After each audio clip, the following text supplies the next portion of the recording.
They've already surpassed Japan. It's Korea's time now. Japan is a thing of the past. A few years later, hey, Myeongdong's here now, isn't something strange? I guess that's how it feels. Hello. This is Wano Shinsha. Today, we'll be bringing you another roundup of the changes in the world and the known realities surrounding Japan.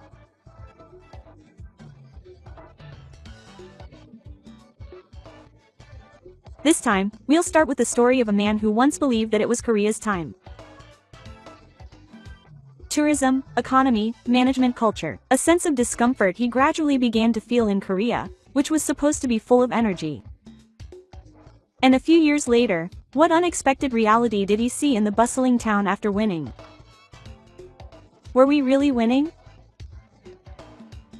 What was the true wealth that emerged as daily life began to change? First, please watch the first story. Hello, this is Moko. Back then, the bustling town itself seemed to represent Korea's strength. But beneath the bright lights, there was also a reality that was gradually disappearing. This time, we'll follow this change from the perspective of a man named Yasaka. Let's watch together until the end. 1. We believed that we were winning. My name is Yu, and I'm 29 years old. I'm just an ordinary office worker working in marketing in Seoul. But I don't think I was ordinary back then. At least, that's what I thought. In the spring of 2019, I honestly thought I was on the winning side. Just walking around the town of Myeongdong proved that to me. The moment I stepped onto the street, I was greeted by a landscape full of foreigners. Chinese, English, and other languages all mixed together, making it seem like this was the center of the world. Wow, I couldn't help but say, but that wasn't just an impression. It was a real sense of how far our country has come.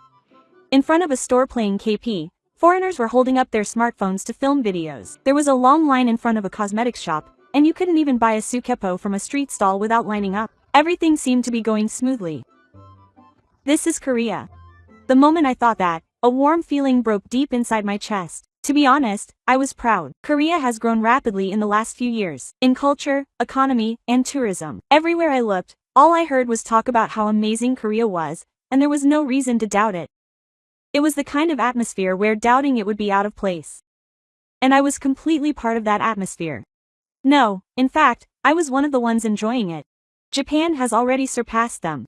I would even say things like that casually. Until a few years ago, traveling to Japan was a status symbol. But not anymore. Now it's the opposite. In an era where foreigners come to Korea, Korea has become the country of choice. I thought that was a given. That day, when I entered the cafe where I had arranged to meet Sua, she was already seated and looking at her smartphone. You must be tired. Today was amazing too. What a sight. There must be a steady stream of tourists. I sat down in a chair and said, a little proudly. Yeah, but aren't you trying to cater a bit too much to foreigners? Honestly, I was surprised by that comment. That just means they're that popular. That's a good thing. Well, that's true. It just feels a little off. But I didn't feel the need to ask any more questions, or rather, I didn't feel the need to. Because the results are in, it's Korea's time now. Japan is a thing of the past. I said this with a slight laugh. It was half a joke, but half serious. But Sua lowered her gaze a little. Yu talk is like that, isn't he? He sees everything in terms of winning and losing too much. That one word made me a little annoyed. No, it's the truth. What do you mean by better when Korea is on top right now? I was at a loss for words for a moment. But I quickly laughed it off. Whatever. Anyway, it's Korea's time now. I didn't say anything more than that, or rather, I didn't think there was any need to. That was the right thing to do for me. A few days later, I went out for drinks with her. She's been a high school student at Seoul and now works at a Myeongdong cosmetics shop. Man, she's been really busy lately. That's good. That's proof that she's selling well. No, it's on a different level. The moment you put them on the shelf, they're gone. Is that really the case? It's almost like she's plundering them. She was laughing as she said it, but she also seemed a little tired. But I didn't think much of it. Well, that just shows how popular Korea is. Well, there was a slight pause. But I didn't try to think about what it meant. We're the winners, right? I said those words without any hesitation. I thought about it for a moment before answering. Maybe so. Maybe something happened in the meantime. But I didn't have the time to notice at the time. TV and social media were all saying the same thing. Korea is amazing. Korea is leading the world. Seeing that made me feel reassured. Ah, I wasn't wrong after all. We're in the right place. On the way home, I happened to look up at the sky. I guess we'll just keep going up like this. I had no anxiety about the future. In fact, I was only looking forward to it. At that time, I truly believed that this country would continue to grow like this. And that I could rise up in it. But I didn't know at the time how fragile that conviction was. A lingering sense of discomfort with a junior working at 2. It was about a month after that night of the storm. I got a message from a junior from my university days. It's been a while, Senpei. How are you? I felt a little nostalgic when I saw his name displayed on the screen. Oh, long time no see. What's up? Actually, I'm working in Japan now. The moment I saw that 1 minute, I honestly laughed a little. Why Japan now? That was my honest impression. Even though I was going out of my way to say Japan, I thought it was a bit harsh. But at that time, it was normal for me. Because the flow was completely in Korea. No, it's stable here, and it's surprisingly easy to work there. Stable. That word bothered me a little. But I quickly dismissed it in my head. There would be more opportunities in Korea. It was almost a reflex. I didn't think too deeply about the reason myself. I just believed that. That's what I thought, honestly. But when I came here, it was different. With that one word, I felt like the woman I was talking to had changed a little. What do you mean, different? Life is so calm. The city is beautiful, and the work is good. Huh. I pretended not to be interested, but somewhere in my heart, it bothered me. What do you mean calm? Korea is gaining momentum and speed right now. It's getting closer to the center of the world. And yet, she said it's better to be calm. Honestly, I couldn't understand that feeling. Well, do your best. Korea is good enough for me. That's how I ended the conversation. I didn't feel like listening any further. Or maybe I didn't want to listen to it more accurately. Because if what he was saying was true, I felt like something inside me would crumble. That night, I randomly opened YouTube. A blog about studying abroad in Korea came up as a recommendation. Korea is the best. Myeongdong is fun. Cosmetics bomb. A familiar sight. A familiar word. See? I felt relieved. I wasn't wrong after all. We were in the right place. That's what I thought. But then, as I casually scrolled through the comments section of the video, I realized, I want to go back when COVID is over. But I can't go now. I can't go now. Quote, those words strangely stuck with me. It was certainly the middle of the pandemic at that time. It's only natural that the number of tourists would decrease. But I thought to myself, everything will go back to normal once it's over. In fact, I thought there would be even more. Quote, because Korea is popular, it's the country that people choose. That's what I believed. That weekend, I went out for drinks with myself again. Things have calmed down a bit recently. The stores are a good thing, aren't they? No, it's just that there are fewer customers. The air went still for a moment at those words. It must be the impact of COVID. I replied immediately.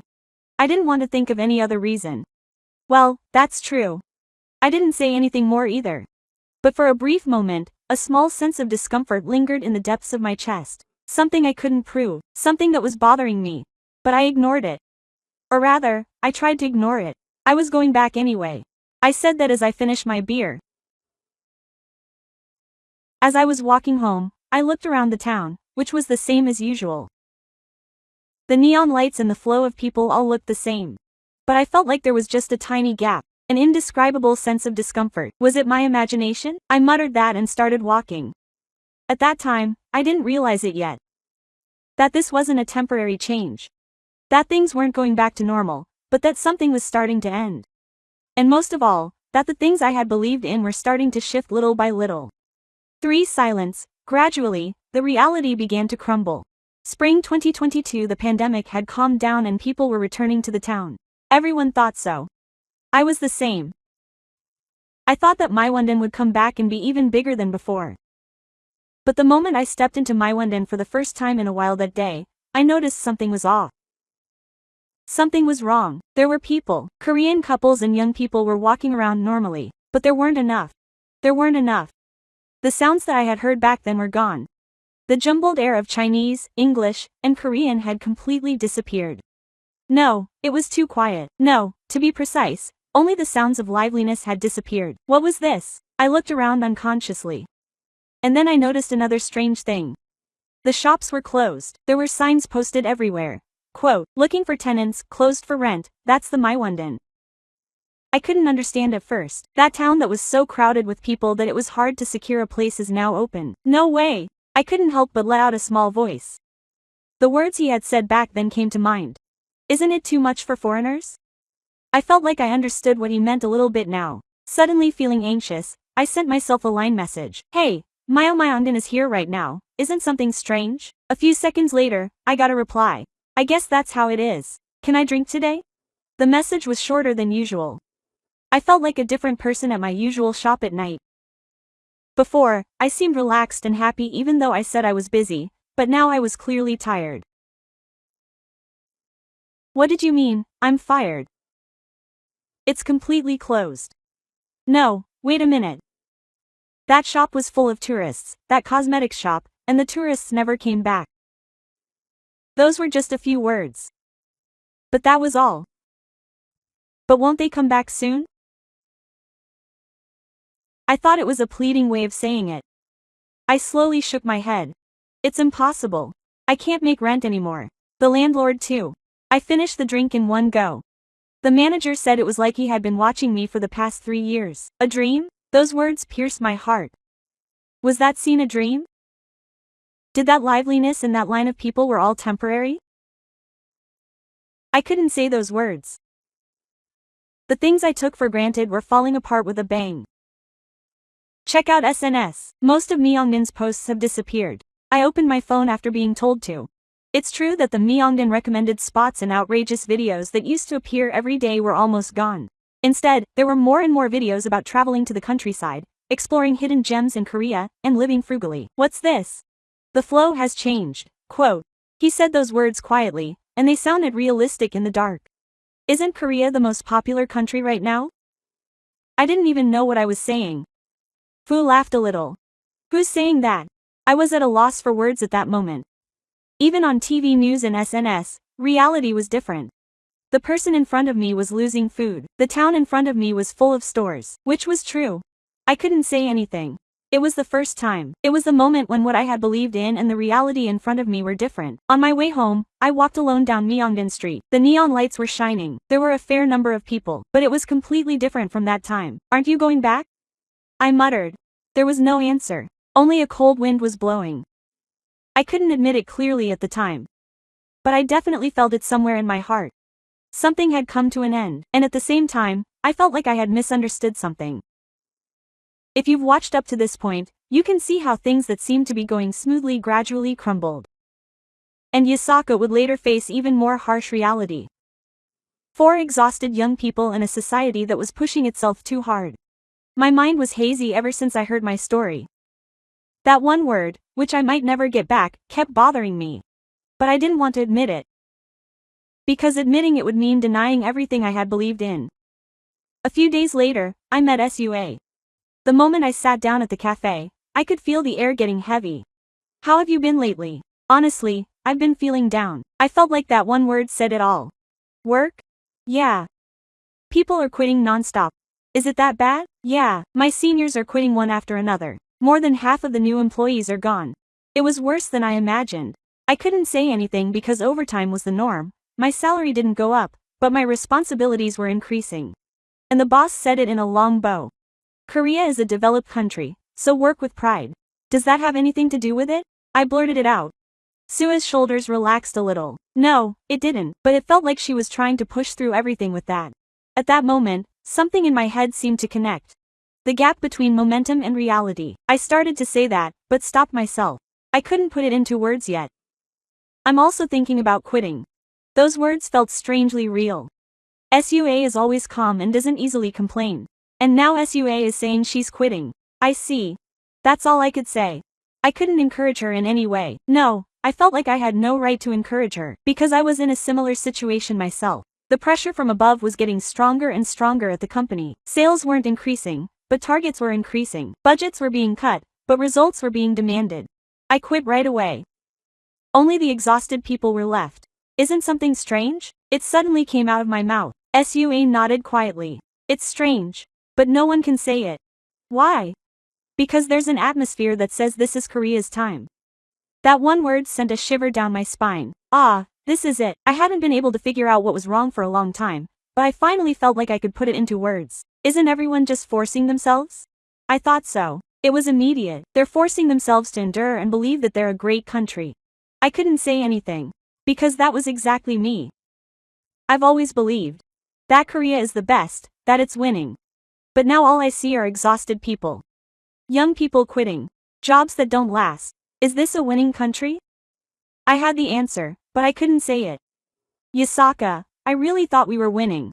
I couldn't find the words. If it were me a little while ago, I would have said I thought so without hesitation. But now I can't say it. I don't know.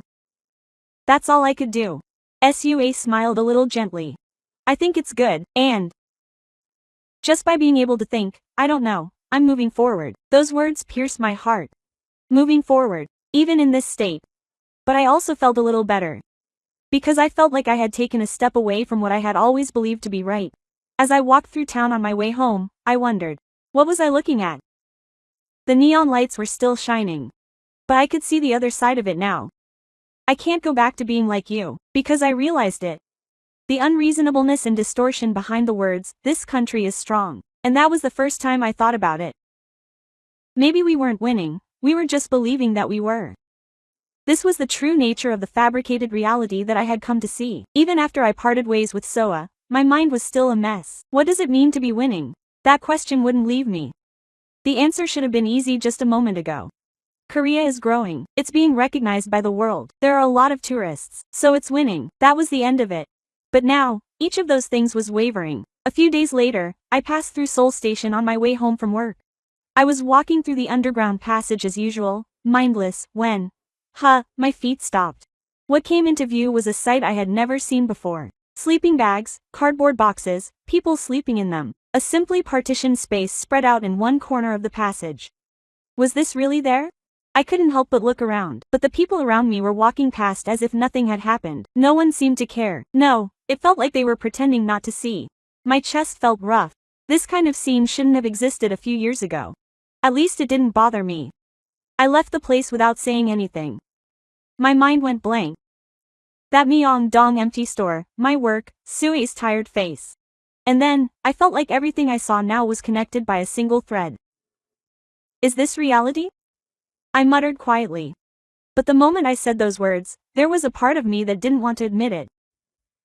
That night, when I got home and turned on the TV, a news program was on. The Korean economy is recovering smoothly, and it is also leading the world in cultural exports. I couldn't help but say it out loud. No way, this is completely different from what I've seen before. The town is full of stores, people are out of work, and there are homeless people in the basement. And yet, I recovered smoothly.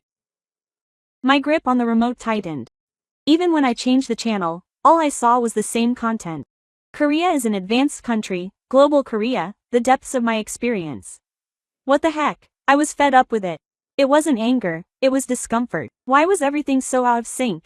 Was the TV lying? Or was there something wrong with what I was watching?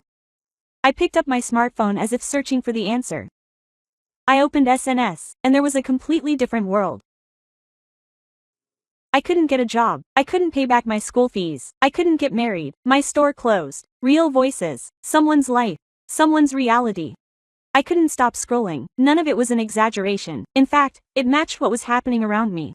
All the young people at my company were in the same flow. At that moment, I realized clearly, we were watching a created Korea. TV and parts of SNS were all just showing the good parts. I believed it as it was. Because it felt good, because it made me feel safe, because it made me think that we were right, but the reality was different. Maybe the distortion had been there all along. I just didn't want to see it. I put my phone down and looked up at the ceiling, a heavy weight slowly building up in my chest. My old self flashed through my mind. The me laughing at Myeongdong. The me saying Japan was a thing of the past. How embarrassing. I muttered to myself. But at the same time, I felt a little relieved. I finally felt like I was seeing reality. It might be too late, but it's better than moving on without realizing it. That's what I thought. That night, I suddenly remembered Tomomi. The words she said were calm. I didn't understand them at the time. But now, I think I understand a little. It's not about momentum or pretense, but about continuing on properly. Maybe that's what true strength is. I took a deep breath. Then I picked up my phone.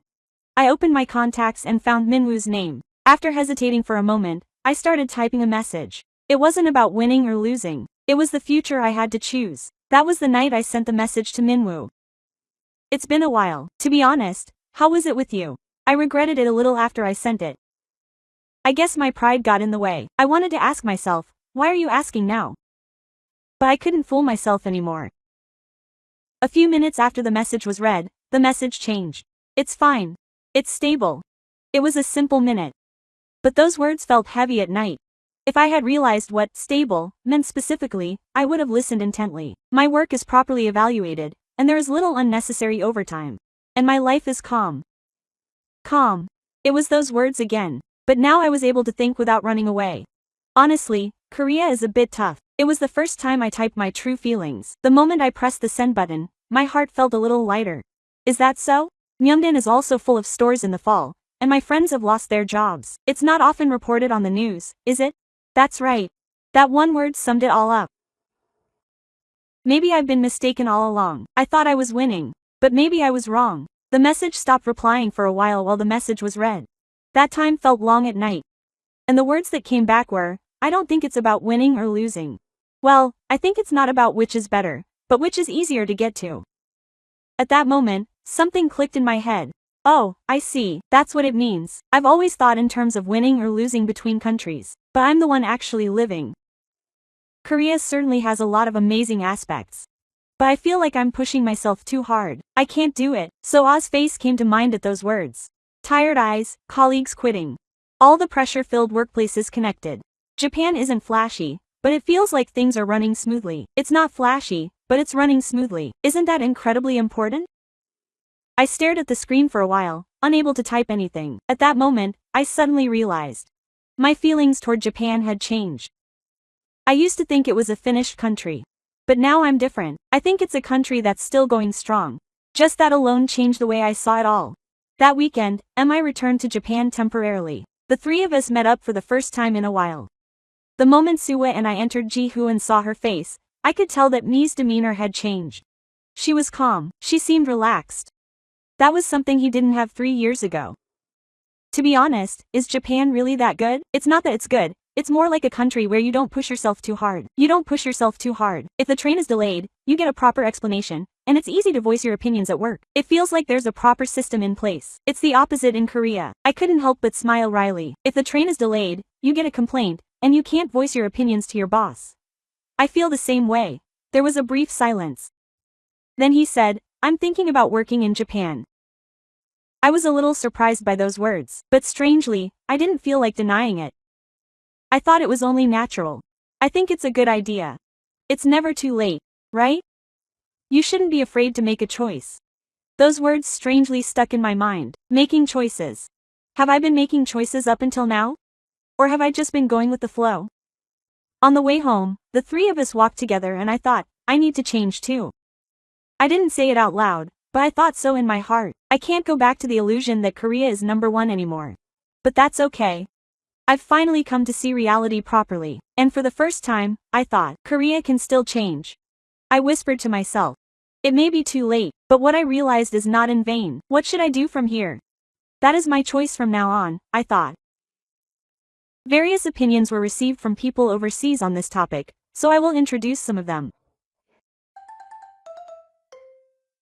This is not just a story about Korea. Every country goes through a period of momentum at some point, but what is really important is how it can be sustained after that. Japan is probably valued not for its flashiness but for its stability. Korea has its strengths, but it seems that the burden on society is too great. This story shows the other side of success very well. I think it is a very realistic perspective. From the outside, Korea looks attractive and lively, but I hear that there is a lot of pressure on the inside. Japan may seem plain at first glance, but I get the impression that it values systems that last for a long time. In the end, I think the most important thing is whether people can live with peace of mind, and that cannot be measured by GDP or popularity alone. It teaches us that a country's reputation and actual lifestyles do not always match. It makes us feel that what is important is not the apparent momentum, but an environment that can be sustained for a long time. What did you think? Through this story, we have seen a reality that cannot be measured by the simple criteria of winning or losing. Yasaka once believed without a doubt that Korea was at the center of the world. However, what he actually saw before him was the reality of young people who were unemployed and exhausted. On the other hand, his values changed drastically when he realized that there were countries that maintained stable societies without flashiness. The important thing here is not comparing which is better.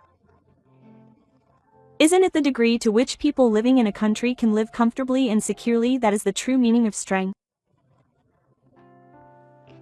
We tend to be influenced by numbers and images and the words of the media. However, what is truly important is to see with your own eyes and judge with your own senses. Stop and think, just like Yasaka. That may be a big hint for living in the future. Please let us know your thoughts and opinions in the comments. So far, we have introduced the story of a man who once believed that Korea was the era, but gradually comes to realize the gap with reality. There are things that cannot be seen with momentum and images alone. Perhaps what is truly important is whether or not that society has a system in place to continue without difficulty. In an age when we are easily distracted by flashiness and momentum, it makes us think about the importance of focusing on environments where people can live comfortably for a long time and the values that have been steadily accumulated.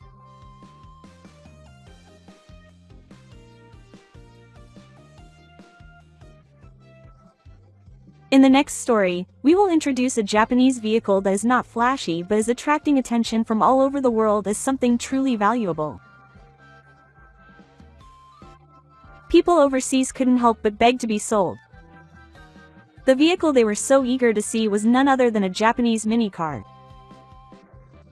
Despite its small size, Japan's unique technology combines high fuel efficiency, safety, and ease of use, and people overseas have been expressing surprise. Why are minicars, which are commonplace in Japan, so highly praised around the world? Now, let's take a look at the second story. What a cute car! I've never seen a car like this before. It's wonderful.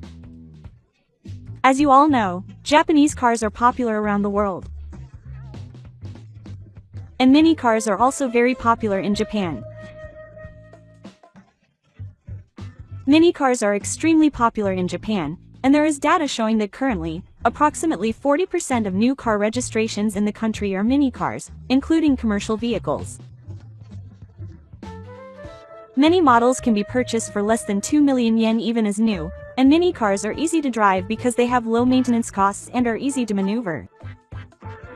However, minicars are rarely sold overseas in countries where many Japanese car manufacturers have expanded, such as Europe, the US, Europe, and China. This time, we will introduce the story of a certain French woman. She came to Japan to study abroad and met a car at her homestay, which ended up changing her perspective drastically. What exactly happened? Watch until the end. My name is Natasha. I'm French. I'm currently studying in Japan. Studying abroad in Japan has been a dream of mine since I was little. I love Japanese anime and have been watching it since I was little. At first, I just thought Japanese anime was interesting, but then I started to want to go to the Japan depicted in the anime. It changed to a desire to go to a Japanese school and see the desks. Before I knew it, studying abroad had become my dream. My parents knew that I loved anime since I was little and that I wanted to study abroad, so they supported me, but when it came time to actually go, they seemed worried. They did a lot of research on Japan, but they were still worried about sending me on a long-term study abroad, so they decided to do a short-term study abroad. I can only be in Japan for a month, but if I make an effort to study even in that 1 month, I'm sure I'll learn a lot. Since my dream has finally come true, I'm going to take this opportunity to learn as much as I can, and I'm living my life to the fullest. The place I chose to study abroad was not the big city of Tokyo, but a regional city rich in nature.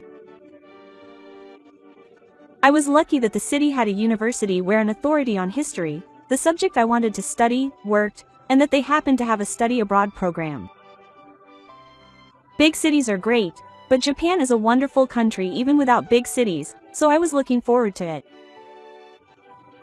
I chose homestay to learn a little bit about Japan. My host family was a father and mother. They had a daughter, Gina, who was the same age as me, and a son, Yuko, who was the younger of them. They were very kind, and I immediately knew that this would be a great experience. After arriving in Tokyo, I took the Shinkansen with other students who had also come as high school exchange students to a regional city.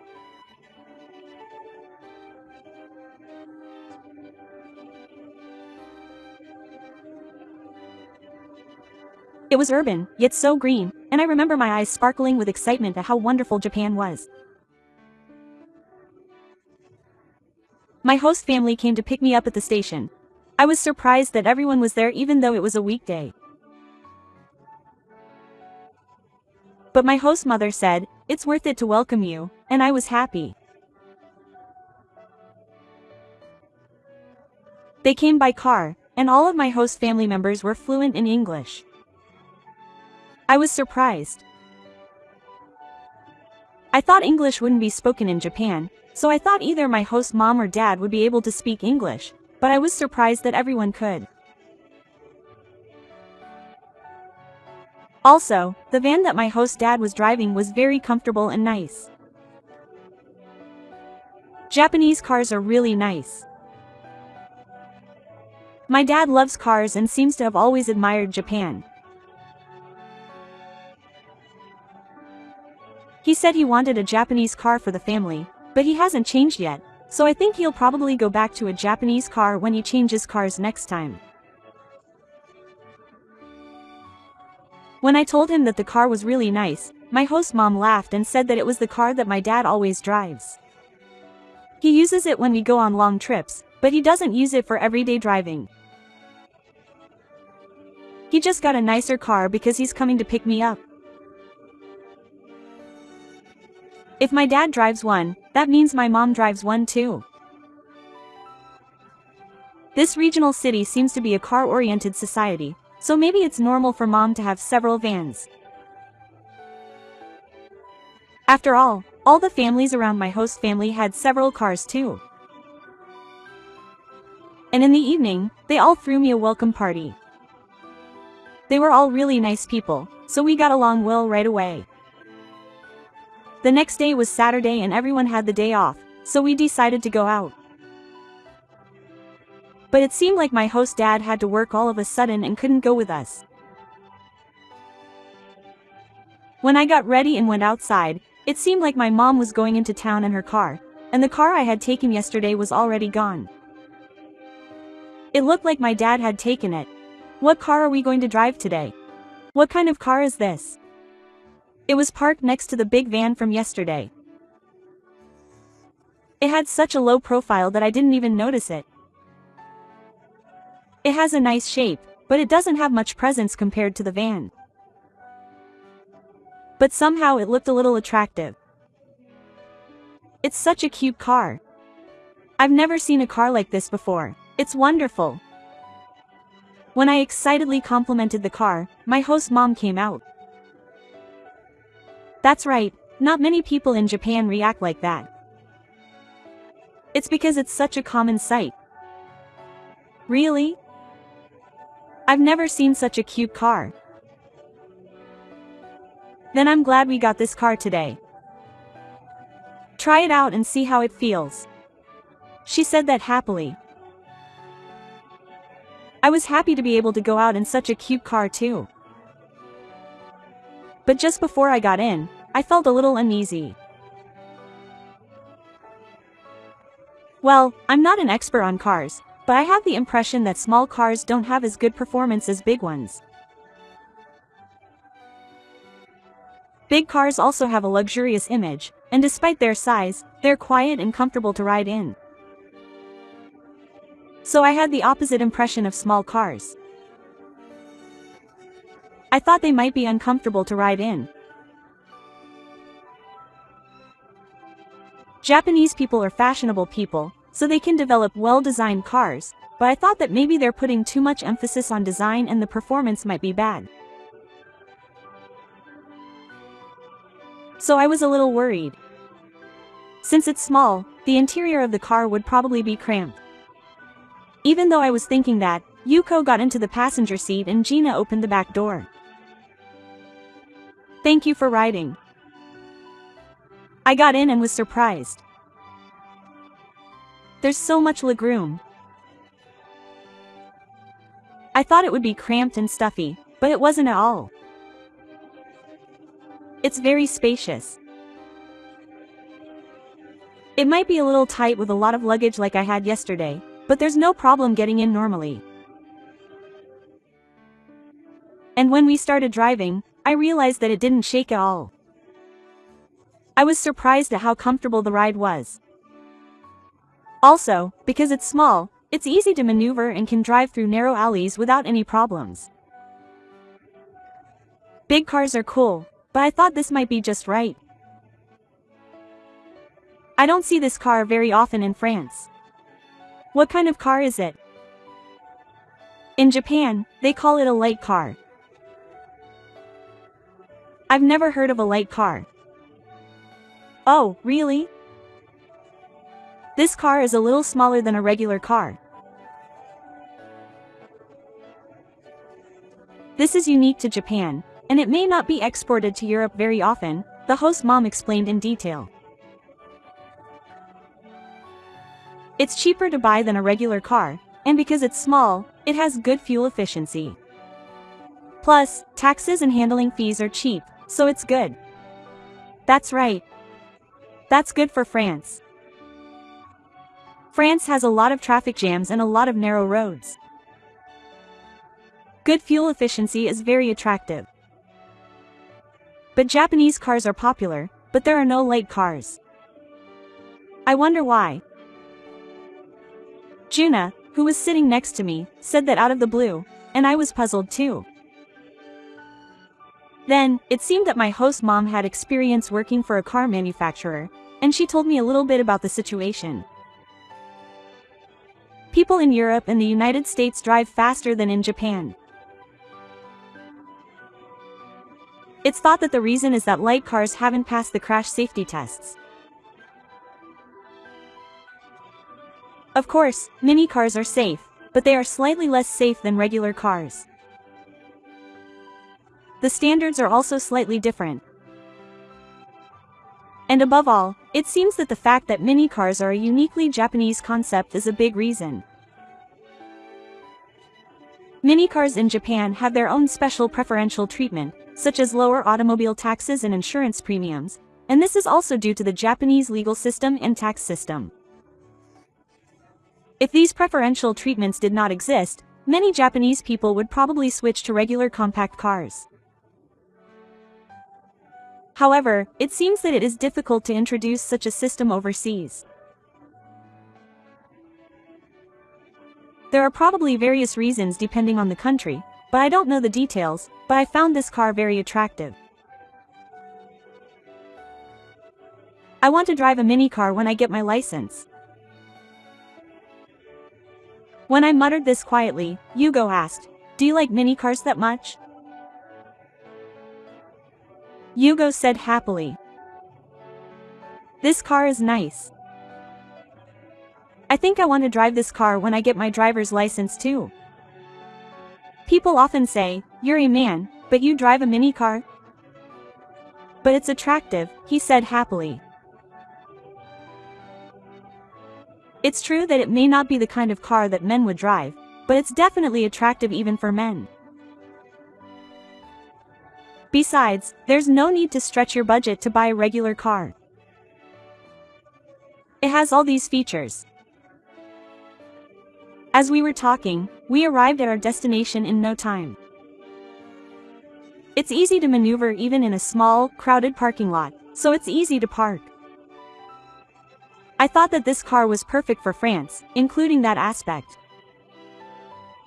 I started to admire Japanese cars even more. As I looked at the cars parked in the parking lot, I noticed that there were many different types of cars. Round, low-slung ones. And slightly tall ones like small wagons. There are many different needs, and there are designs to meet them. The Japanese are truly amazingly creative. We went shopping, had dinner, and then drove home in a comfortable car. That night, I had a video call with my parents who live in France. And I talked passionately about Japanese mini cars. My dad was very happy that I was interested in cars. I'm so happy that Nathan is so interested in cars.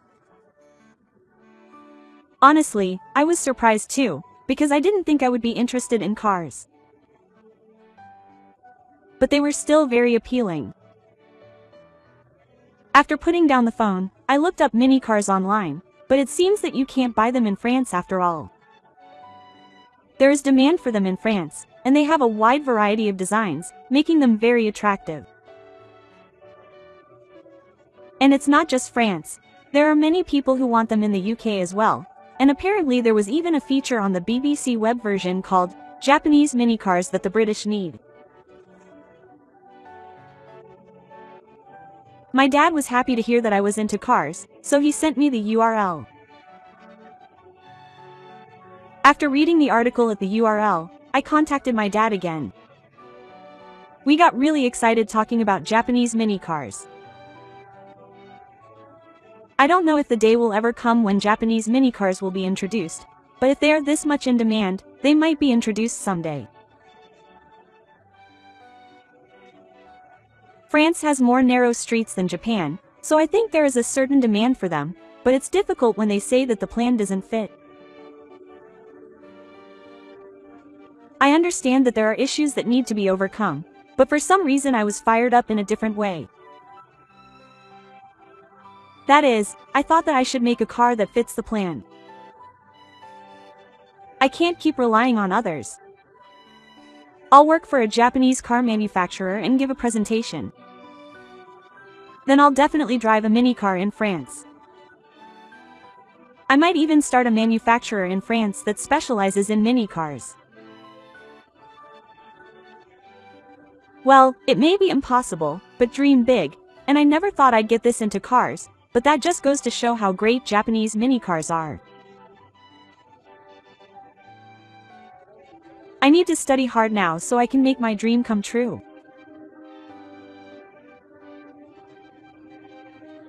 I had planned to learn a lot of things in Japan, but in the end, I spent 2 months researching how mini cars work and how they're made, and I don't think I really learned what I should have.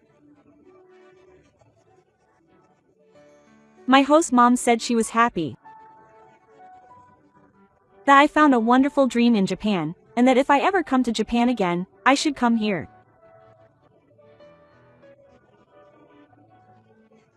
Then I went back to France, and I thought she might get mad at me for not studying properly, but my dad was so happy that I'd become a car enthusiast, so I thought, well, what do you think?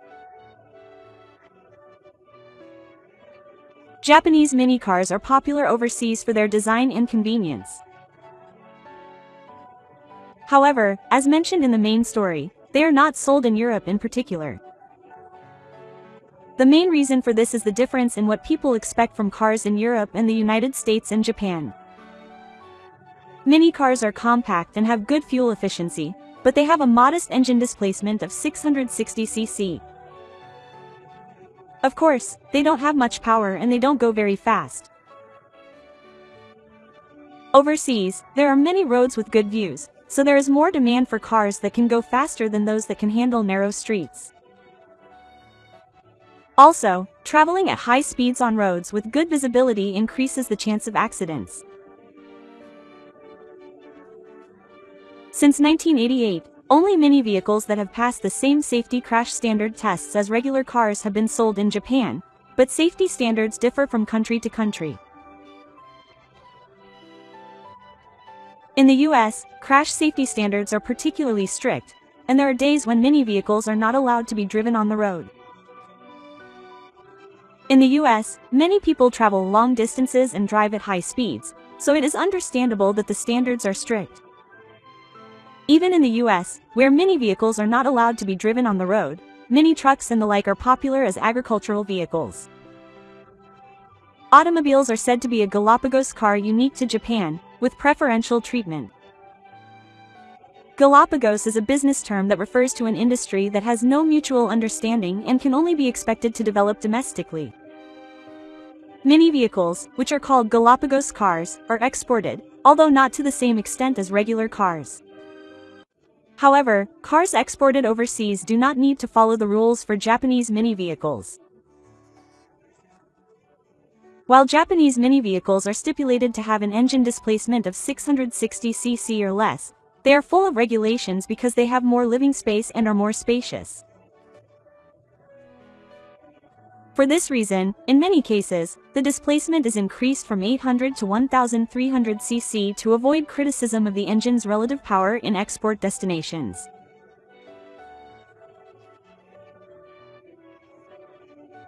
It is said that Japanese people are good at coming up with ideas within a set plan, but some people believe that engine waste of 66 cc or less is merely a measure to meet Japanese minicar standards, and does not fully demonstrate the car's performance.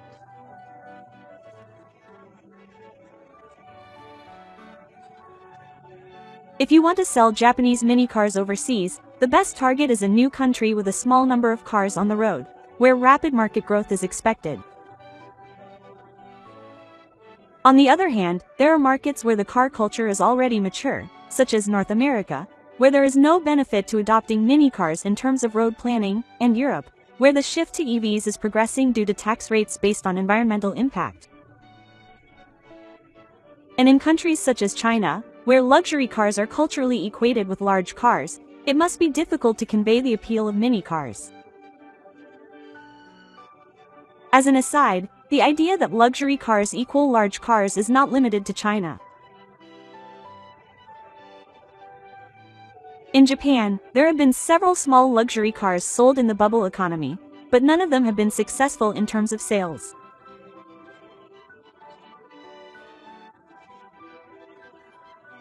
In order to globalize minicars, Suzuki has established a production plant in India, which is expected to grow rapidly after China, and has secured a share of over 50% in sales volume for the new company. Suzuki's familiar names include the Alto and Wagon R, but the engines have been increased from 800 cc to 1000 cc. The body sizes have also been enlarged. It would be more accurate to say that minicars are not simply being produced locally, but that the technology cultivated in minicar manufacturing is being utilized in compact cars for new countries. It is said that the Japanese minicar industry has developed to this extent because of the restrictions of minicar planning. Minicars are popular as highly hobby-oriented vehicles even in the United States and Europe, where they cannot be driven on the move because they cannot meet collision safety standards. There are many car enthusiasts who like the Heisei ABC trio of the AZ1B and Capuchin, NK sports cars such as the Alto Works.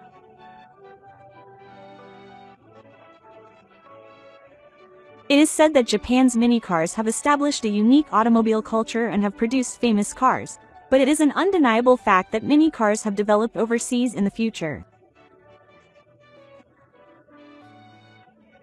Thank you for watching until the end.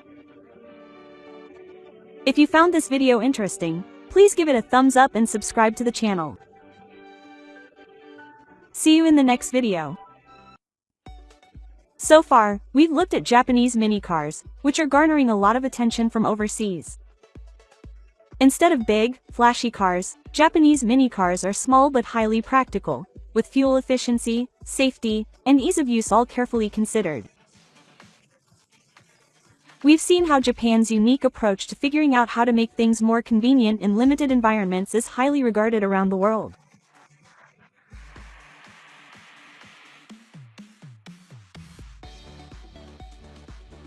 And in the next story, we'll see how this strength of the Japanese people will surprise the world, not through figuring out how to evacuate without much confusion, but through human behavior.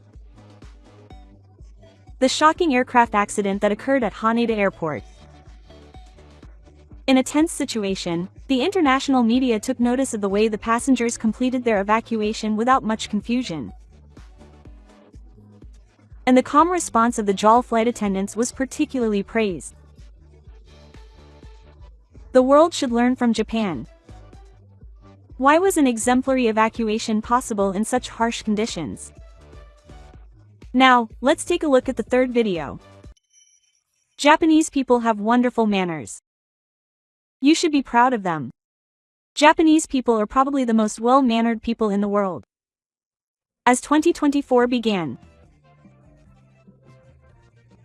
many people were probably feeling refreshed, but the start of 2024 was by no means a bright one. The earthquake that originated in the Najima region of Ishikawa Prefecture that struck on January 1st caused extensive human and property damage in various locations, mainly in Ishikawa, Niigata, Toyama, and Fukui prefectures. Furthermore, at 6 p.m. on the 2nd, Japan Airlines Flight 516, which was heading from New Chitose Airport, collided with an aircraft carrying the chairman's security guard immediately after landing at Haneda Airport in Tokyo's Tokyo Ward and caught fire. 5 of the 6 people who had been riding on the hopes of the venue's anxiety were confirmed dead in the accident.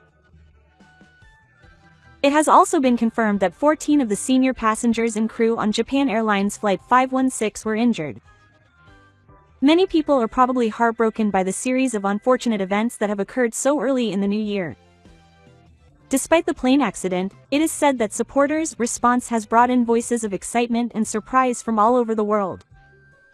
What kind of voices have been received? Please watch until the end.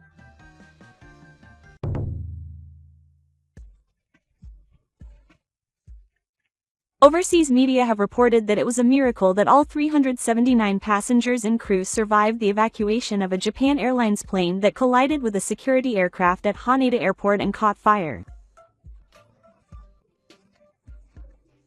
The New York Times in the US used the word miracle in the headline of its article on the collision, reporting that footage of the accident showed flames rising from the plane's windows, making it seem impossible for everyone to escape safely. It is now called an 18-minute miracle and has been met with a storm of praise online. Furthermore, experts on aircraft safety training have said that the crew's reaction speed was remarkable and astonishing.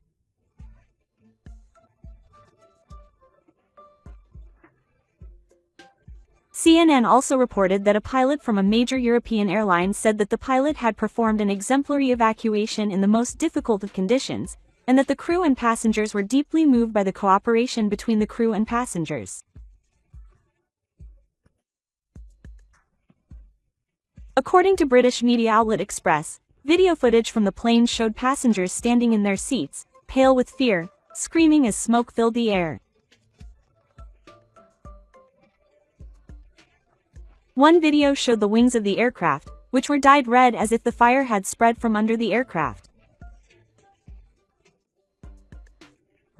The aircraft landed on the runway amidst flames.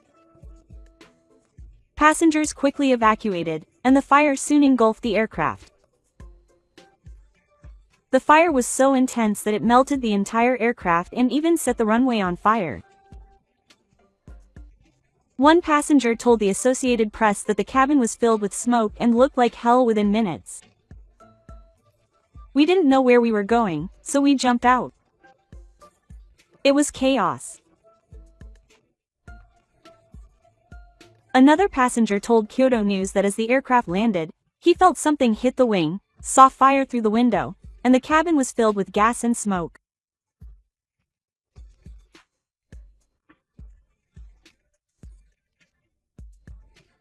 According to NHK and other sources, the aircraft was Japan Airlines Flight 516, which took off from New Chitose Airport at around 4 p.m. that day and arrived at Haneda Airport at around 5:47 p.m. later. During the landing process, It collided with a security aircraft operating on the Chitose Expressway, and a fire broke out.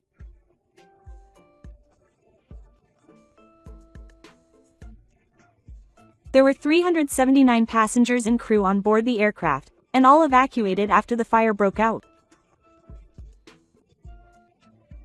Of the 6 people on board the aircraft operated by the Japan Air Transport Agency, only one pilot managed to escape, but the remaining 5 passengers all died. The aircraft was transporting supplies to the area recently hit by an earthquake.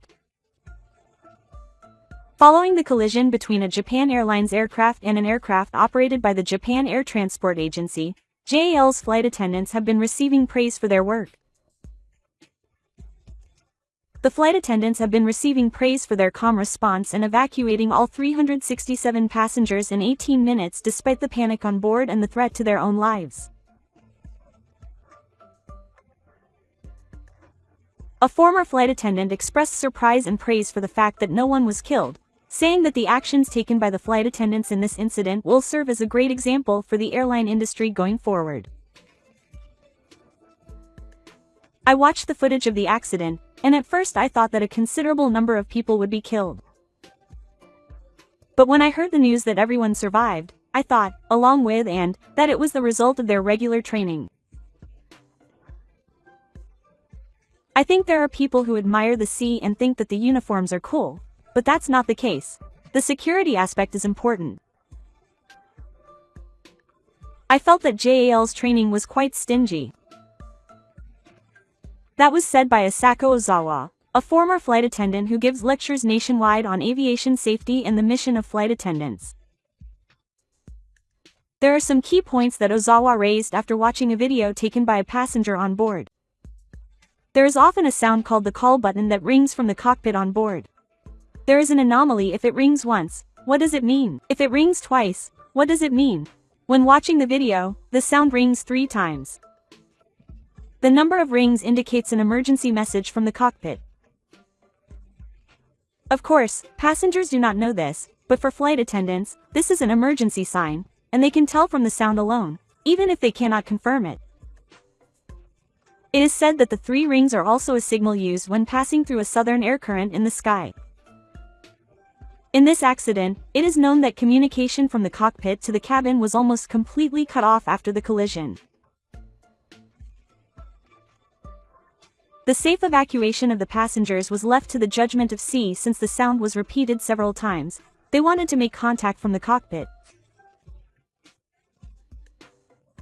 I think it was a situation where they wanted to make contact but could not.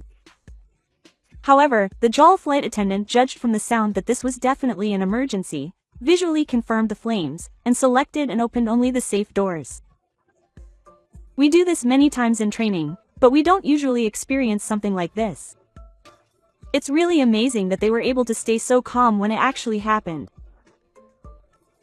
I think a similar incident happened on Garuda Indonesia Airlines in the past. At that time, the flight attendant left first with the luggage. There were also casualties.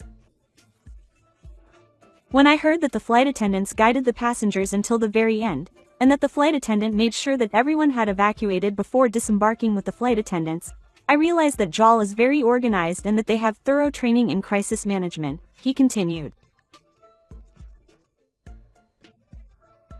It may seem like a given to do your job to the very end, but it's actually not a given. When your life is in danger, it's only natural that you want to run away. However, I was impressed by the wonderful crew members who took responsibility and worked hard until the very end. According to Ozawa, all flight attendants receive the same safety training. When it comes to safety, it's the same at every company. I think Japanese companies are strict in terms of service, but when it comes to safety, all companies that have signed up to ATA, in particular, follow the same manual. On the other hand, it is said that emergency responses differ depending on the aircraft type. Operations differ depending on the aircraft type. The aircraft that crashed was an Airbus A350, a large aircraft that JAL currently has as its number 6. In the case of Airbus, the way the doors open is different, and there was some concern about whether the aircraft had been properly trained when it arrived in Japan from Toulouse, but I felt that this proved that JAL had been training properly for several months.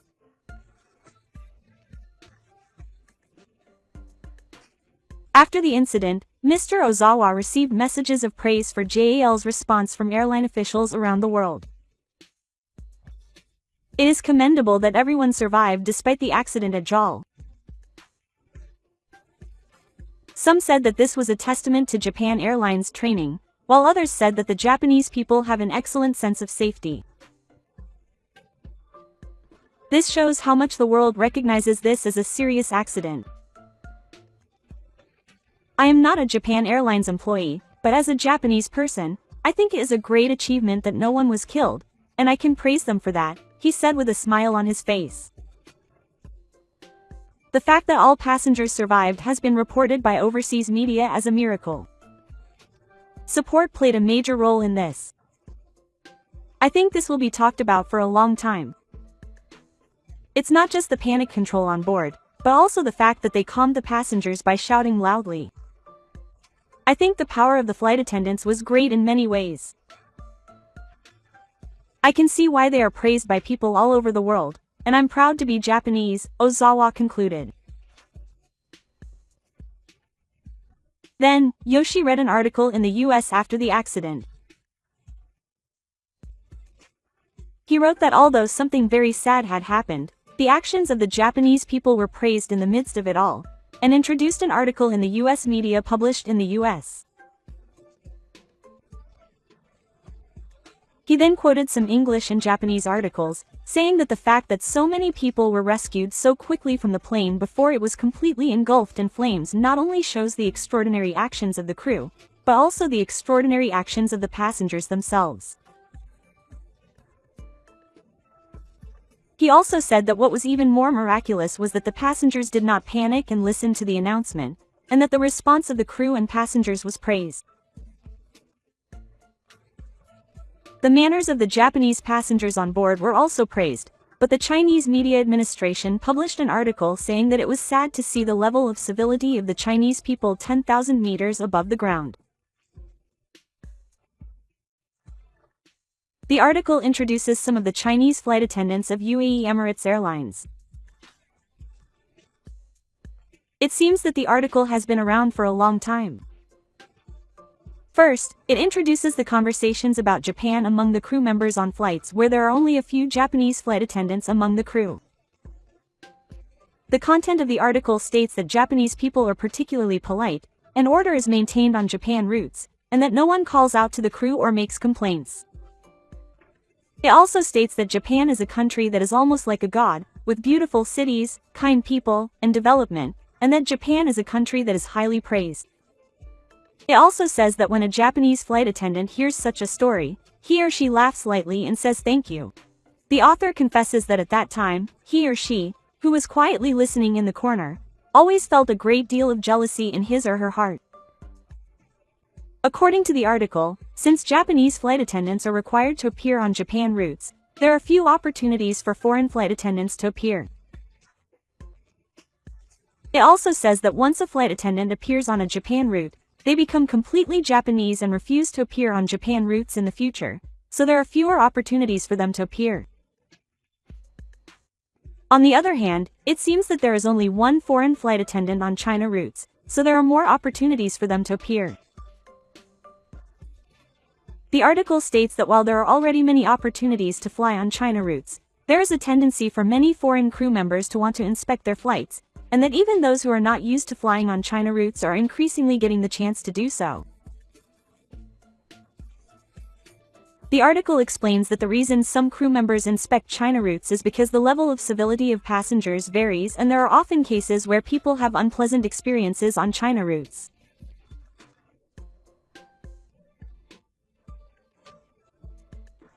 Did you know about the incident on an AirAsia flight in 2016 in which a Chinese tourist rolled a cup of instant noodles at a crew member and shouted, "I'm going to blow it up," sparking criticism and debate in China about Chinese people's manners when flying?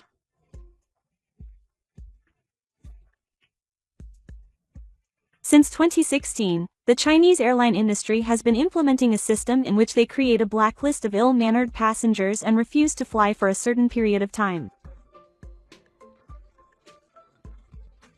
It is interesting to see how much the overall manners of Chinese passengers have improved since then, but it also shows that the manners of the Japanese are excellent, and even the Chinese envy them. What did you think? We have received many comments from overseas about this plane accident.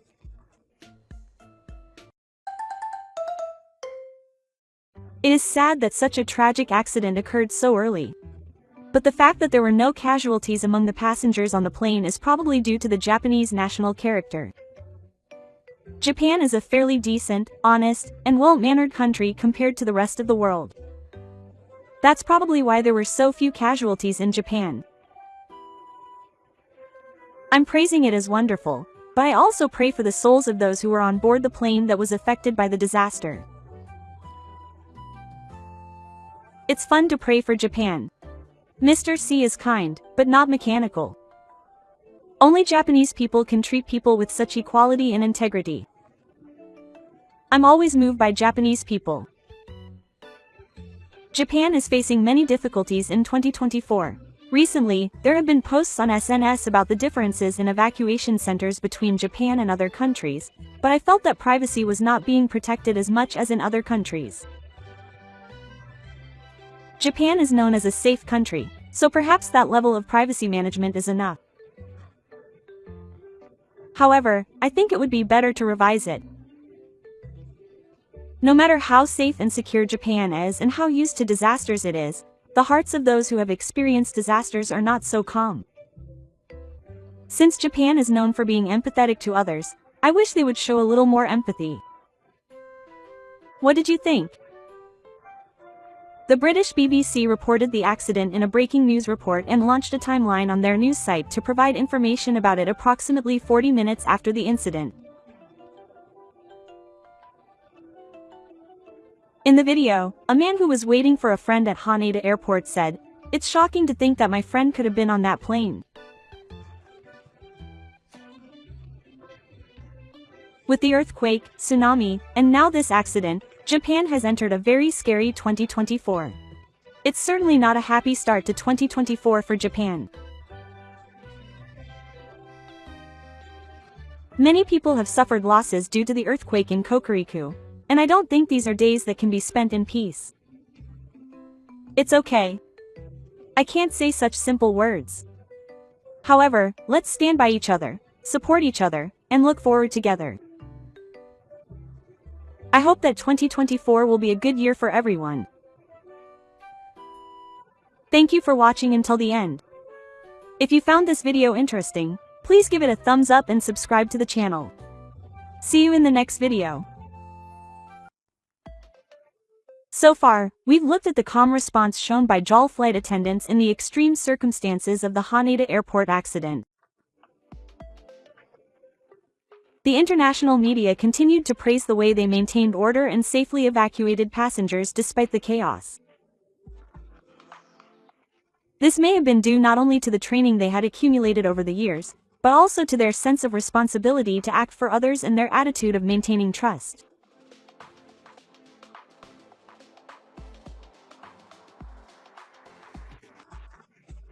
The next story explores what happens to society when that trust is lost. This is a story that makes you think about this theme. In 2025, South Korea faced a serious economic crisis. With rising prices, currency instability, companies leaving the country, and a critical eye from the international community, the impact is spreading to people's lives. Is there a future for a country that has lost its credibility? What is behind the crisis that is shaking not only the economy but also society as a whole? Now, let's take a look at the fourth story. International media pointed out that South Korea had lost its own credibility and could no longer maintain its infrastructure, and there was no sign of any calls for aid. Hello. In 2025, the South Korean economy is facing a serious crisis. Prices are soaring, the currency is losing credibility, and the possibility of national bankruptcy is becoming a reality. The government requested $50 billion in IMF support, but was coldly rejected, with each country saying that no support was needed, and the country's isolation from the international community became clear. Contrary to the media's outwardly positive reporting, poverty and despair among young people are widespread within the country. Let's take a look at the causes and effects of this collapse.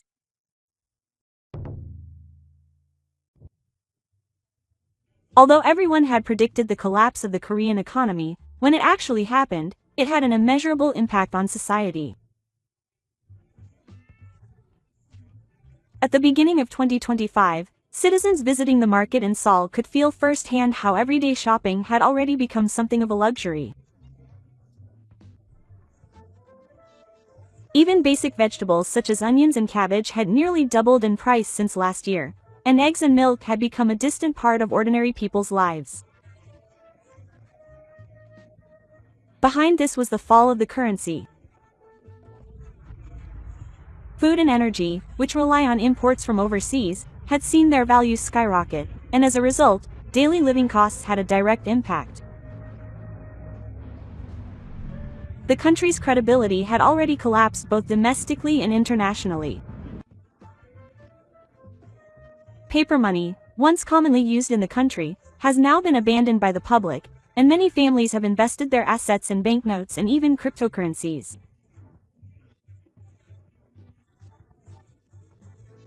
There were endless lines of citizens withdrawing cash from ATMs, and signs were posted at bank counters saying that foreign currency exchange was closed.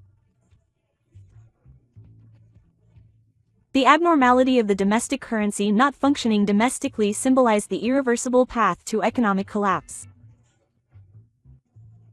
As a last resort, the government requested $50 billion in aid from the IMF. However, the response was cold, stating that South Korea was not worth aid.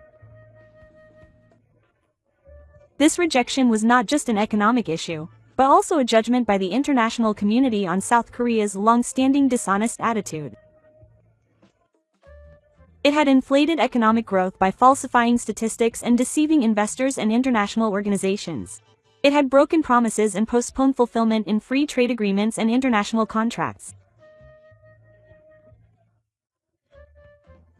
And the government had continued to neglect structural reforms.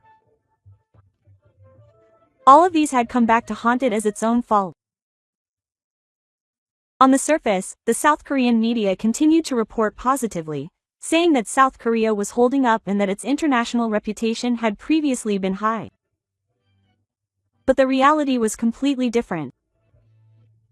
Young people working in convenience stores lamented that they could no longer live on their salaries, and even the working generation struggled to pay their electricity bills. In the housing complexes on the outskirts of Seoul, there were many houses that did not have their lights on even at night. An increasing number of households were unable to pay their electricity bills and were leaving their refrigerators empty. The lack of trust spread throughout the entire economy. Businesses were no longer able to receive support from banks, and were instead taken over by their fathers and daughters. What had once been the miracle of Asia and the lifeblood of the economy was about to collapse in just a few decades. Why did it end up like this? At the root of it all was the country's attitude of disregarding trust, a visible asset. No matter how much you try to fake numbers, great achievements cannot last long. In the end, the international community and the people saw through the truth. South Korea could not escape this reality.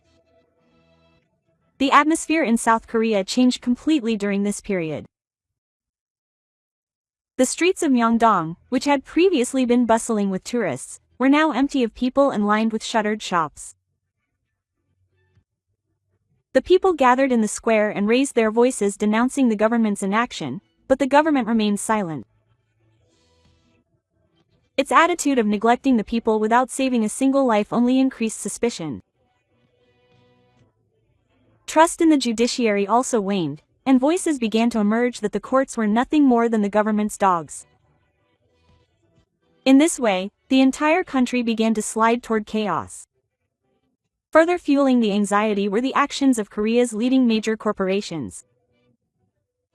Giant companies such as Samsung and LG began to move their assets overseas, indicating that the country had no future.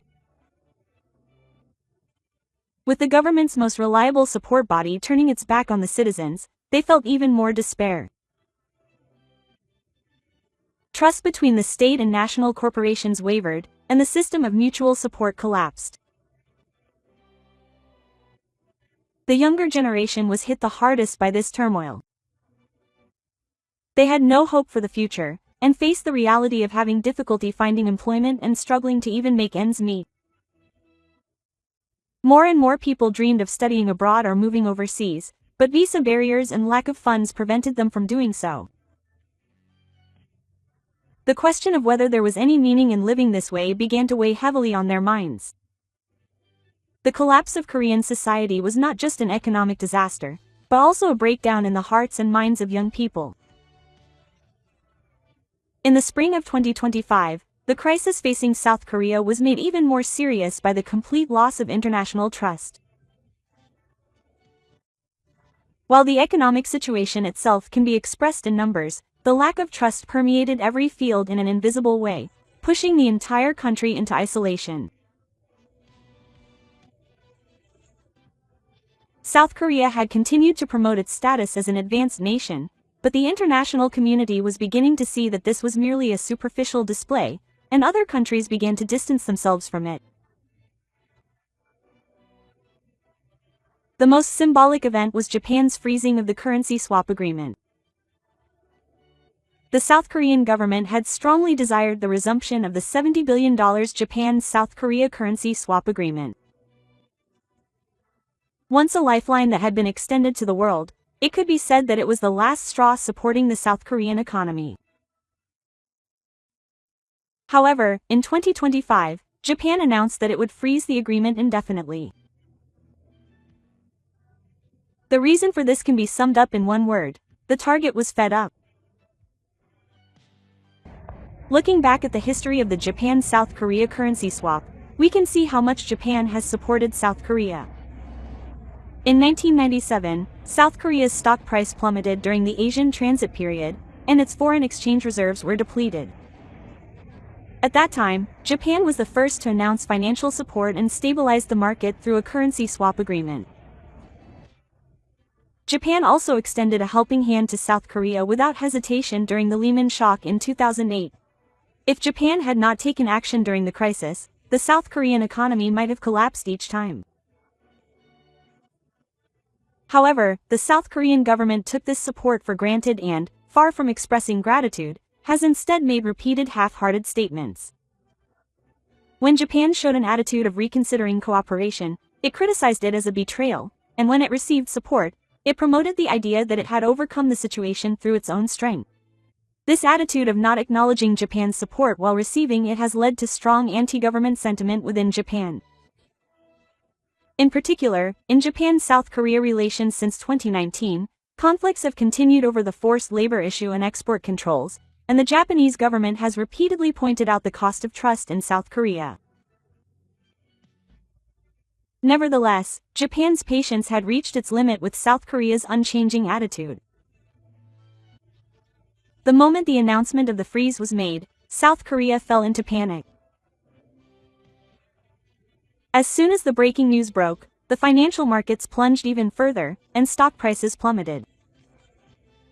Voices of resignation spread among citizens, believing that if Japan abandoned them, it would be the end. In the town's run-down shops, customers seeking to settle their purchases outside the country were flooded, and an unusual situation arose in which only those with dollars were able to exchange goods.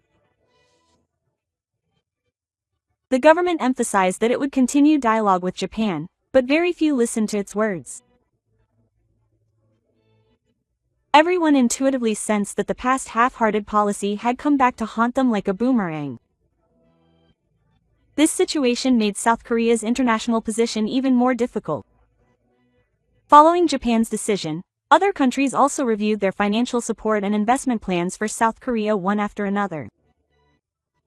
American and European investors sold off South Korean stocks and reduced the proportion of South Korea in funds for new advertising markets. In just a few weeks, tens of billions of dollars flowed out of the country, and South Korea's financial markets collapsed. Behind this international isolation was a suspicious history that South Korea itself had built up. The statewide falsification of statistics was a symbol of this. On the surface, South Korea was portrayed as an advanced country with continued healthy growth. In reality, however, the labor force participation rate had reached double digits, exports had stagnated, and regular businesses were facing a series of bankruptcies. When the reversal of the Great King and the return of reality became apparent, South Korea was judged by the international community to be untrustworthy. Its attitude of disregarding international contracts and agreements was also called into question. It delayed the implementation of free trade agreements, failed to abide by WTO agreements, and was also notable for its debt irregularities in overseas projects. It was notorious as a nation for being portrayed as lacking the concept of commitment. Against this backdrop, Japan's freeze on currency swaps was added to the mix, and South Korea was forced into complete isolation. When reporting on this situation, the media in South Korea repeatedly referred to Japan's betrayal. However, many citizens were beginning to calmly doubt the reporting. Wasn't it themselves who had betrayed them? Voices asking who had broken their promises flooded social media, and suspicions of the government and media spread rapidly among young people. Ironically, a society that had once tried to build unity through half-day activities was now collapsing due to these factors. Thus, South Korea lost its last lifeline of financial support from Japan, became isolated from the international community, and completely lost the basis of its credibility. All that remained was a collapse in the value of its currency and a direct impact on daily life. And the despair of people who had no hope for the future. The price of disregarding international credit became a reality in the form of the collapse of the nation. The biggest shock to the South Korean economy was the virtual collapse of the currency. The market's collapse continued unabated, and the moment the currency lost its value against major currencies such as the dollar and the yen, the domestic price system completely lost its gears. This led to widespread chaos that shook South Korean society to its core. First, fuel prices skyrocketed. Gas and electricity prices skyrocketed to several times their previous prices. Turning on the heater in the winter became a luxury, and in the highlands of Seoul, it became common to see people braving the cold with their hands pressed together. Signs warning of power outages were prominent in urban apartments, power outages were frequent. And it was not uncommon for entire cities to suddenly be plunged into darkness in the middle of the night. Companies were also unable to maintain full operations, production lines came to a halt one after another, and the export industry suffered catastrophic damage. High fuel prices also affected logistics conditions. Transport costs skyrocketed, disrupting the supply of goods to regional areas. An increasing number of shipping companies refused to accept import cargo due to the coronavirus, and notices came in from all over the world stating that they would not accept payment. Containers stacked at ports were not moving, and goods were not reaching the domestic market. Supermarkets and convenience stores in urban areas continued to be in a state of panic, and even nationally representative items such as instant noodles and rice became difficult to obtain. Long lines formed in front of stores, and skirmishes over repurchasing prices were unbearable. The next issue to be reported was a shortage of medical supplies. South Korea relies on imports for much of its medical equipment and pharmaceuticals, but the collapse of the currency made it difficult to procure supplies, and hospitals ran out of stock of medicines. Patients with chronic diseases were unable to receive treatment, and calls for help were raised in the medical field. Patients with lifestyle-related diseases such as diabetes and high blood pressure were particularly severely affected, and people who had stopped receiving treatment fell ill one after another. The desperate situation of ambulances blaring through the streets but arriving at hospitals without medicine became a daily occurrence. Food shortages further heightened social unrest. Rice and meat, which once supported Korean dining tables, became unaffordable for ordinary people due to rising import prices, and people began to rely on cheaper alternatives. School lunch providers were forced to reduce their menus, leaving children without adequate nutrition. At a school in Seoul, parents were angry that their children were only served soup and bread despite paying for school lunches.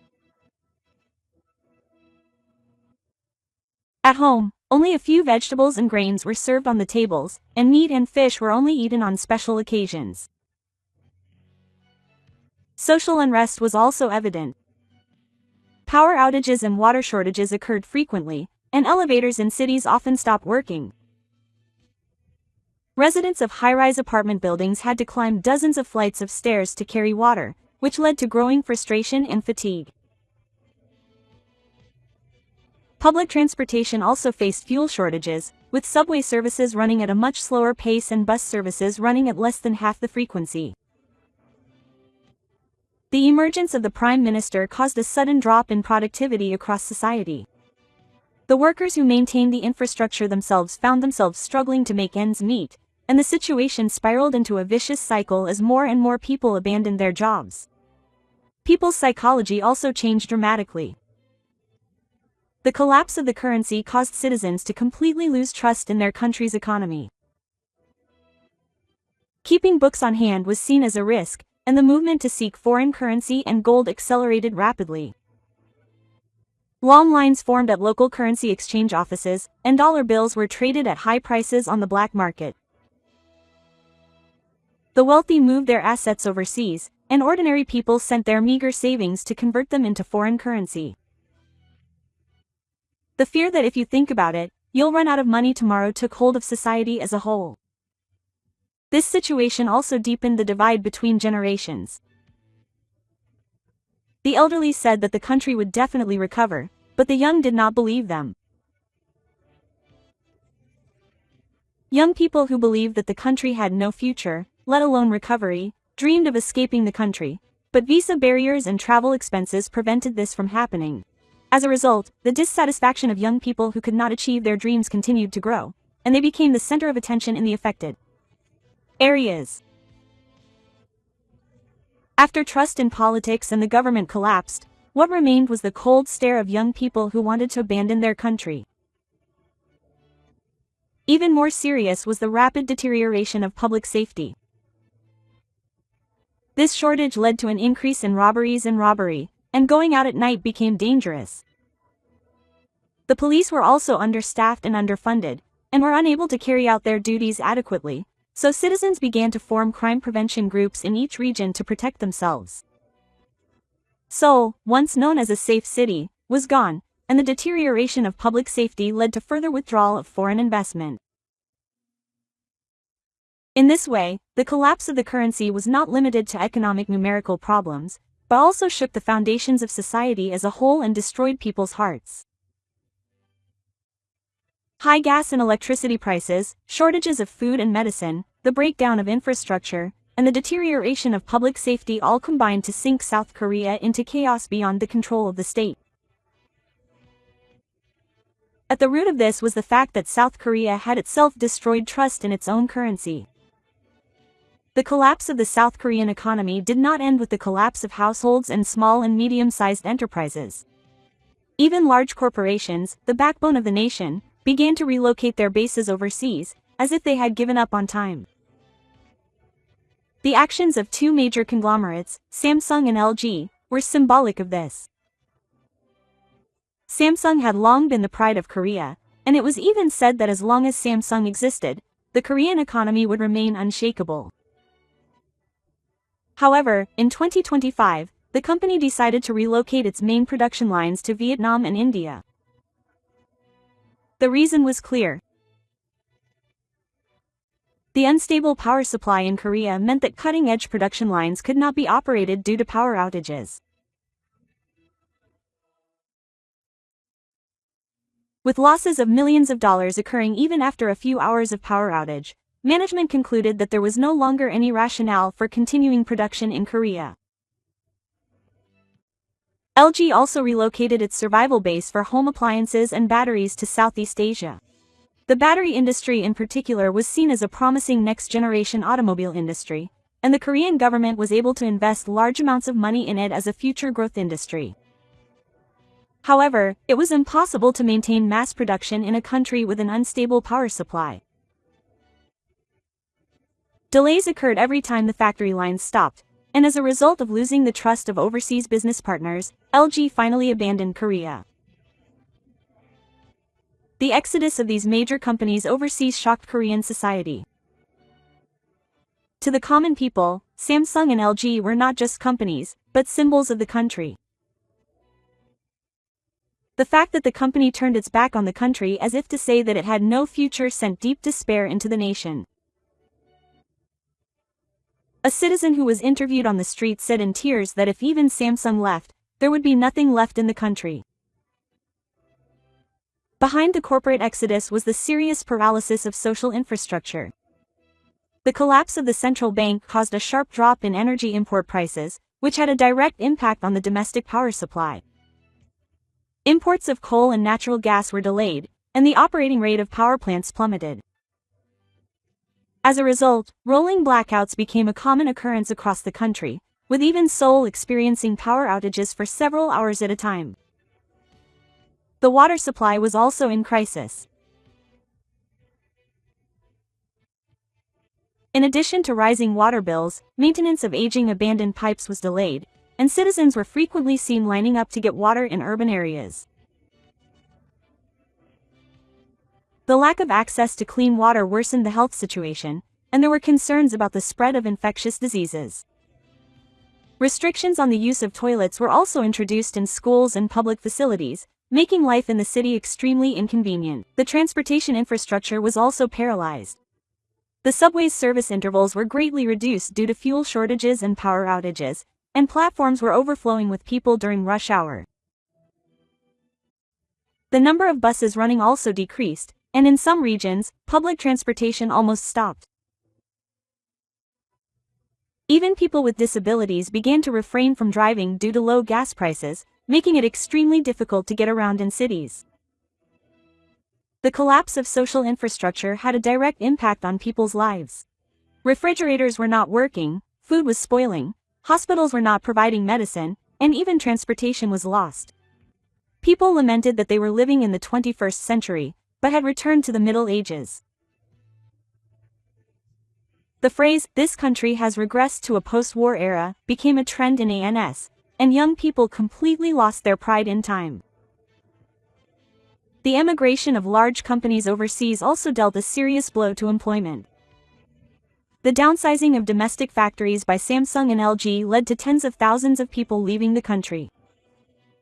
Related small and medium-sized enterprises also went bankrupt in a chain reaction, leaving nowhere to find employment. With so many people leaving the country, the only jobs offered by employment agencies were low-paying, short-term work. The economy collapsed all at once, and the standard of living of the people plummeted. The citizens, forced into this situation, grew increasingly angry with the government. However, protest rallies became commonplace, with tens of thousands of people gathering in front of Gwanghwamun Square and the National Assembly. Nevertheless, the government remained silent as usual and failed to come up with any concrete measures. The people were convinced that the government was non-existent, even as it avoided taking lives, and they further spurred the economic crisis. The international community's response was also lukewarm. Overseas media pointed out that South Korea had lost its own credibility and was no longer able to maintain its own infrastructure, and there was no call for aid. Instead, the relocation of large companies overseas was welcomed, and it was reported that India and Vietnam had gained new growth opportunities through the inflow of investment from South Korea. The irony of a phenomenon that, for South Korea, was nothing but an outflow of black power was being celebrated by other countries became apparent. The outflow of large companies overseas and the paralysis of social infrastructure marked the beginning of the end for the South Korean economy. Having lost the pillars supporting its economy and the foundations for maintaining daily life, the country had no choice but to collapse. After the collapse of the Korean economy took away people's livelihoods, destroyed social infrastructure, and even drove major corporations out of the country, all that was left was the anger of the people.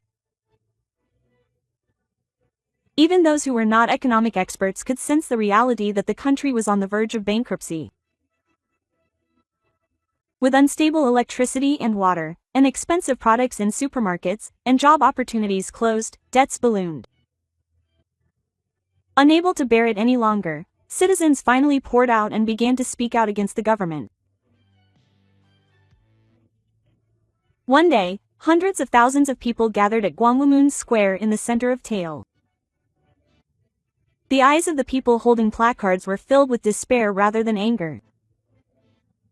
Give us back our future, not our debts. We don't need a government that is silent. The slogan went beyond mere political desire and became a desperate cry for life itself.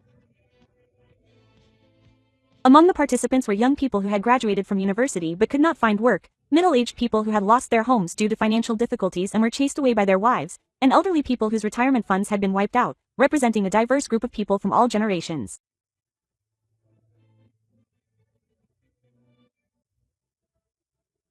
These lecture activities began peacefully at first. They gradually grew in scale, and eventually reached a scale that could be called an explosion of national suspicion rather than a reflection.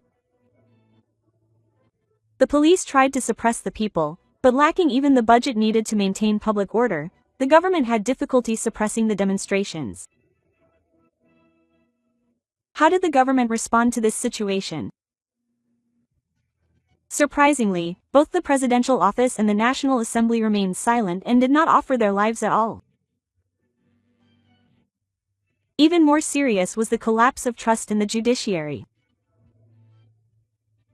Normally, the courts and prosecutors, the last bastions of society, should have played the role of making sound judgments. However, past political scandals and a series of unclear judgments made the judiciary appear corrupt to the public. Even as lawsuits increased due to economic factors, trials were delayed and rumors of rigged judgments by the ruling elite persisted. Citizens began to say that there was no justice or future in this country. And judicial misconduct spread throughout society. When politics, the judiciary, and the central bank all lost trust, the state was completely hollowed out. All that was left of the people was the instinct to protect themselves. In urban areas, self-defense groups were organized, and maintaining public order came to be left to the citizens. People lined up to move to the countryside in search of food and fuel, and the movement to escape the country across borders also accelerated. However, neighboring countries were also wary of the mass influx of Koreans and restricted the issuance of visas. The feeling of despair that they could not go anywhere deeply stung the hearts of the people. The view from abroad was also cold. A country that had once been praised as the epitome of K-culture and the miracle of Asia had lost its credibility in just a few years and had become an entity that no one would take seriously. The IMF dismissed South Korea as unworthy of support, Japan froze currency swaps, and Western countries also declined to provide aid. On the contrary, foreign media ran special features on the path of a nation that had lost its credibility, portraying South Korea as a negative example. In this way, South Korea lost not only its economic figures but also its most important intangible asset as a nation, its credibility.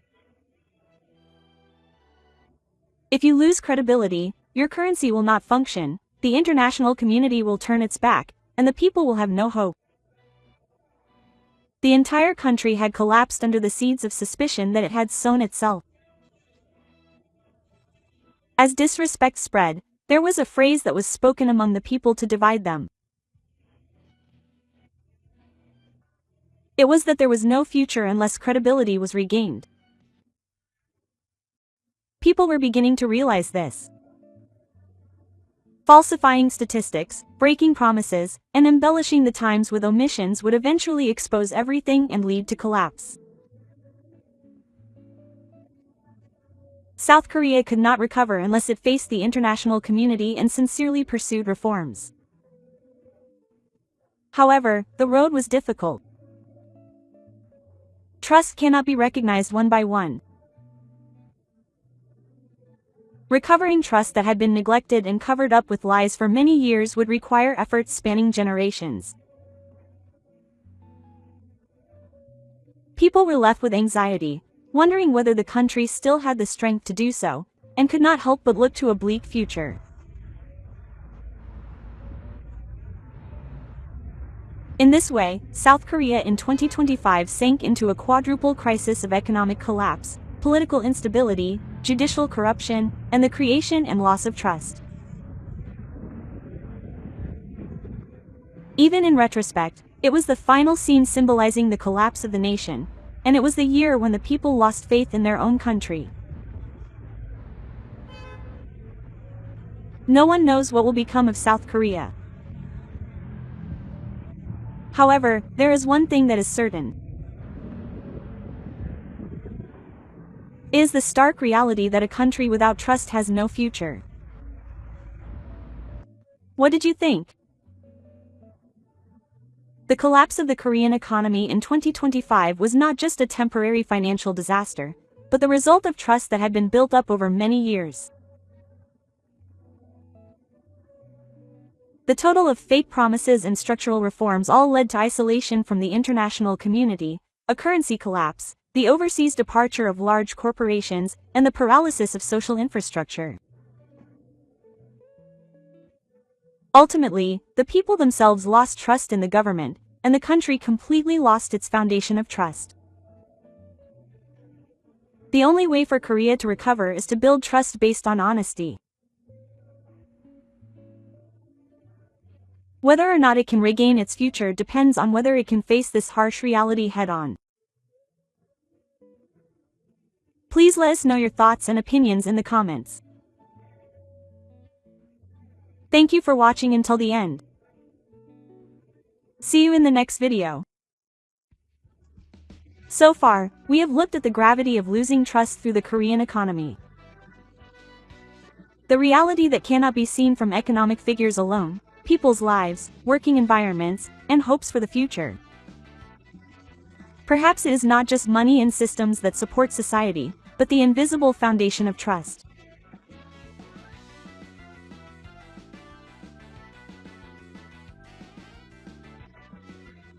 And in this compilation, we looked at the gap between the country's growth and reality, Japan's negotiating skills, the adaptability of the Japanese people demonstrated in extreme situations, and the importance of trust that supports the nation from various perspectives.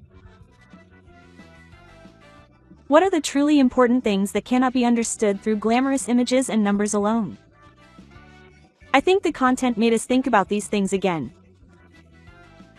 This compilation. Which episode left an impression on you? Please let us know your impressions and thoughts in the comments section. Thank you for watching until the end. See you in the next video. Video. Video. Video. Video. Video. Video. Video.